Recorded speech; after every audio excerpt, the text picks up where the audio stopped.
Trigonometry में सबसे पहले यहाँ पे ट्रिगो मतलब होता है हमारा किसी भी ट्रायंगल के लिए पढ़ा जाता है, और मेट्री मतलब होता है मेजरमेंट, यानी कि हम लोग ट्रायंगल का जो है मेजरमेंट निकालते हैं इसमें। तो कुछ ट्रिग्नोमेट्रिक रेशियोज़ होते हैं, उसके थ्रू निकाला जाता है।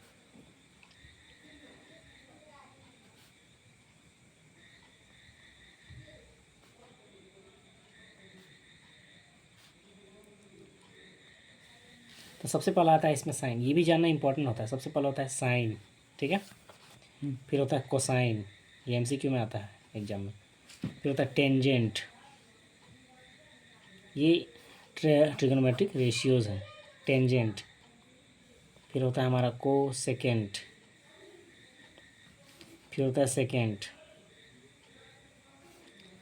और लास्ट में होता है कोटेंजेंट। ये फुल फॉर्म है, ठीक है। ये हमारा ट्रिग्नोमेट्रिक रेशियोज़ है ना। तो इन सबों का हम लोग शॉर्ट फॉर्म पढ़ते हैं, तो इसमें SIN लिखा जाता है। साइन ही पढ़ो या सीन पढ़ो, साइन बहुत सारा पढ़ता है ना, साइन, ठीक है। कोसाइन को कॉस पढ़ा जाता है शॉर्ट में, है ना। टेंजेंट को टेन बोला जाता है, जो कि इसी को पढ़ना है हम लोग मेनली, है ना। और कोसेकेंट को कॉसेक, और सेकेंड को सेक, और कोटेंजेंट को कॉट, ठीक है। तो यहाँ पे साइन कॉस टेन ही मेन इंपॉर्टेंट है, और बाकी ये सब जो है ना हमारा, वो इसका अपोजिट होता है, ठीक है। जैसे कि साइन का अपोजिट हो जाएगा कॉसेक, ये याद रखना पड़ेगा। कॉस का उल्टा होगा हमारा सेक, और टेन का उल्टा होगा कॉट।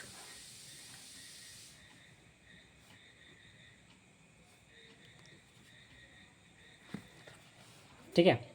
तो इसमें ट्रिग्नोमेट्री में जो हम लोग जो है किसी भी ट्रायंगल का, राइट एंगल ट्रायंगल के बारे में यहाँ पे पढ़ा जाता है, राइट एंगल ट्रायंगल के बारे में। तो जिसमें क्या होता है, एक 90 डिग्री का होता है, ठीक है, राइट एंगल ट्रायंगल। और सबसे लॉन्गेस्ट साइड क्या होता है, हाइपोटेनियस, शॉर्ट में H लिखो। और ये हमारा बेस है, और ये हमारा परपेंडिकुलर, यानी कि P है, ठीक है। जब उधर से देखेंगे ना, हाँ वो भी बताएंगे कि कौन सा परपेंडिकुलर बेस, परपेंडिकुलर और बेस बदलते रहता है, हाइपोटेनियस नहीं बदलता है। हाइपोटेनियस सबसे लॉन्गेस्ट साइड है जो कि चेंज नहीं होता है, लेकिन परपेंडिकुलर और बेस बदलते रहता है। ये बताएंगे कैसे बदलता है। तो ये जो sine cos tan cosec sec cot जो होता है वो हमारा, ये जो है एंगल का मेजरमेंट में भी काम आता है। तो इसमें ये जो है ना, ये 90 डिग्री है ना, तो इसको थीटा से शो कर दो, ये भी थीटा से शो कर दो, ठीक है। मतलब दोनों में से कोई भी थीटा, दोनों इक्वल नहीं है, दोनों थीटा में से में है। तो यहाँ पे लिखा लगाया जाएगा साइन थीटा या cot theta, cosec theta, sec theta, angle को शो करेगा, ठीक है। कौन सा एंगल, वो हमारा है जो 90 डिग्री से जो कम होता है उसको कौन सा एंगल बोलते हैं लोग, कौन सा ट्रायंगल एंगल बोलते हैं, एक्यूट एंगल। Acute angle. तो एक्यूट एंगल को यहाँ पे शो करता है, ठीक है। अब ध्यान दो यहाँ पे इन सबों का फॉर्मूला है साइन कॉस टेन का, तो उसके लिए याद रखना, फॉर्मूला बनाने का एक इजी मेथड है हमारा, वो होता है हमारा PBP/HHB। ये फॉर्मूला है, ये एक ट्रिक है, ठीक है। तो ये जो ट्रिक है हमारा, इसको ऐसे करके इसके ऊपर क्या लिखा जाता है, साइन। P से होता है पंडित, B से बद्री, P से प्रसाद, पंडित बद्री प्रसाद। H से हरि, ये हरि बोल, पंडित बद्री प्रसाद हरि हरि बोल। और पाकिस्तान भूखा प्यासा वाला भी हो सकता है, ठीक है। तो ऐसे भी बोल सकते हो, पाकिस्तान भूखा प्यासा, हिंदुस्तान हरा भरा, ठीक है। तो पंडित बद्री प्रसाद हरी हरी बोल भी बोल सकते हैं, या फिर पाकिस्तान भूखा प्यासा, हिंदुस्तान हरा भरा। तो याद रखना है कि इसके ऊपर में साइन लेना है, इसके ऊपर में कॉस लेना है, इसके ऊपर में टेन लेना है। और हम लोग जानते हैं कि साइन के अपोजिट में होता है कॉसेक, कॉस के अपोजिट होता है सेक, और टेन के अपोजिट होता है कॉट। तो यहाँ से साइन का फॉर्मूला बन गया P/H, कॉस का फॉर्मूला बना B/H, और टेन का फॉर्मूला बना P/B। उसी तरह अपोजिट होगा, साइन का अपोजिट होगा, कॉसेक का बनेगा H/P, सेक का बनेगा H/B, और कॉट का बनेगा B/P। तो यहाँ पे दोबारा लिख देते हैं P/HHB। तो इसमें एंगल के साथ लिख देते हैं, साइन थीटा का फॉर्मूला बनेगा हमारा P/H, स्मॉल h ही लिखते हैं। फिर यहाँ पे कॉस थीटा का फॉर्मूला बना हमारा B/H। फिर tan theta is equal to P by B, ये थीटा है, थीटा एंगल को शो करेगा। फिर यहाँ पे कॉसेक थीटा का जस्ट इसका अपोजिट हो जाएगा एच बाई पी, कॉस का हो जाएगा अपोजिट सेक थीटा का हो जाएगा हमारा H by B, and cot theta का फॉर्मूला हो जाएगा बी बाई पी। तो मेन ये वाला जो है फॉर्मूला याद करने की जरूरत भी नहीं पड़ेगा, ये ट्रिक अगर याद है तो, ठीक है ना। और एक चीज़ जो इम्पोर्टेंट है वो है हमारा क्या होता है ना कि कभी कभी पी और बी हमारा बदलते रहता है, ठीक है। हाइपोटेनियस सेम है, जो लॉन्गेस्ट साइड है वही हाइपोटेनियस है, ठीक है। तो हम लोग कैसे पहचानेंगे कि कौन सा बी लिया जाए कौन सा पी लिया जाए। अगर इस एंगल का बात हो, जैसे कि अगर यहाँ नेमिंग कर देते हैं ABC लेवल कर देते हैं, तो अगर इस एंगल का बात हो, ठीक है, एंगल C पूछा जा रहा है, तो एंगल के सीध का जो साइड रहेगा ना वही परपेंडिकुलर होता है। जैसे कि मान लो यहाँ पे लिखेगा हम लोग को फाइंड करो एंगल साइन एंगल C, ठीक है। तो सबसे पहले फॉर्मूला लिखेंगे, क्या होता है formula P by H, P by H होता है। तो यहाँ पे C के अनुसार परपेंडिकुलर रहेगा ये वाला साइड, यानी कि AB का जो भी वैल्यू दिया हुआ रहेगा उसको लिखेंगे यहाँ पे, ठीक है। और इसका हाइपोटेनियस सेम रहेगा AC।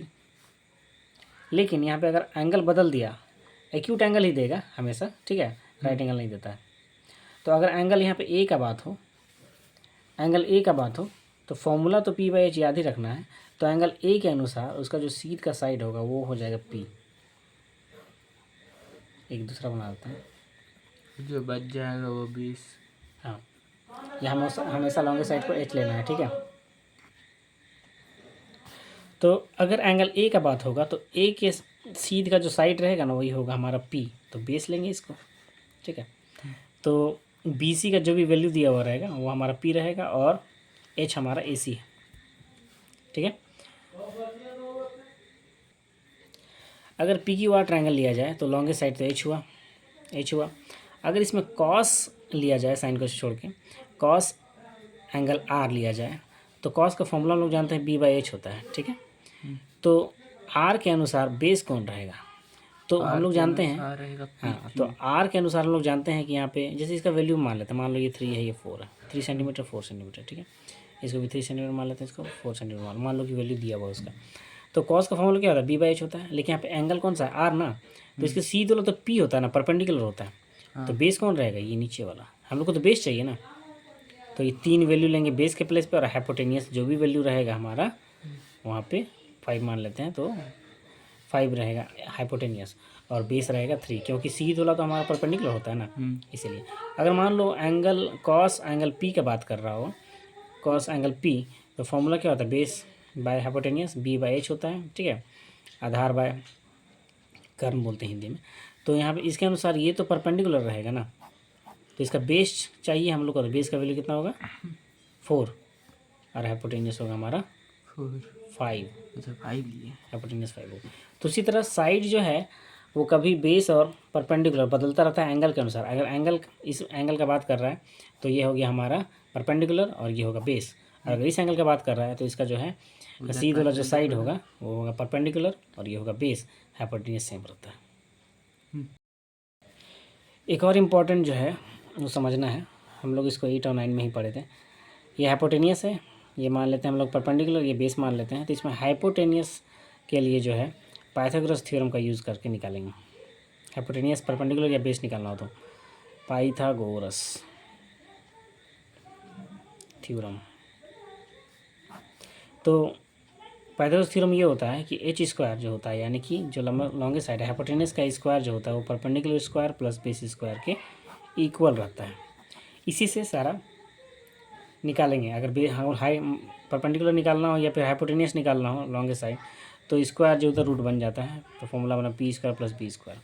अगर हम लोग परपेंडिकुलर निकालेंगे तो हाइपोटेनियस में बेस स्क्वायर इसका माइनस हो जाएगा, तो फॉर्मूला बनेगा H square minus B square, ये चला जाएगा इधर माइनस में, यहाँ पर रूट लगा सकते हैं, इसका स्क्वायर यहाँ रूट बन गया। अगर बेस निकालना है हम लोग तो हाइपोटेनियस का स्क्वायर में माइनस कर देंगे परपेंडिकुलर का स्क्वायर। तो ये तीनों फार्मूला जो है इसी से बना है। तो बेसिक फार्मूला यही है, H square is equal to P square plus B square. यहाँ पे स्क्वायर इसलिए नहीं है क्योंकि इधर जाके रूट बन गया। इतना याद रखना है कि इतना याद रखना है कि H जब निकालेंगे तो P square plus B square, यहीं प्लस होता है, एच में ही प्लस में निकालते हैं और बाकी पी और बी निकालना है तो एच स्क्वायर में माइनस होता है दोनों, H square minus B square, और बी निकालना है तो H square minus P square.